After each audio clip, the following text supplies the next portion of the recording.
To set corner action for top left, to change screen rotation in Samsung Galaxy S23 Ultra, swipe down the top of the screen and then tap setting icon. Scroll down the screen to find accessibility. Tap accessibility and then tap interaction and dexterity. Scroll down the screen. Under mouse and physical keyboard section, tap auto action after pointer stop.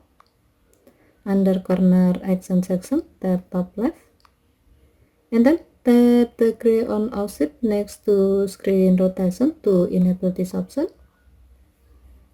When the switch turns blue, it means that this option is on. To see the result, while auto click feature is on, connect a USB or Bluetooth mouse with your phone. Once done, now you can easily change the screen rotation from portrait to landscape mode or vice versa by hovering and stopping your mouse pointer on the top left corner of the screen.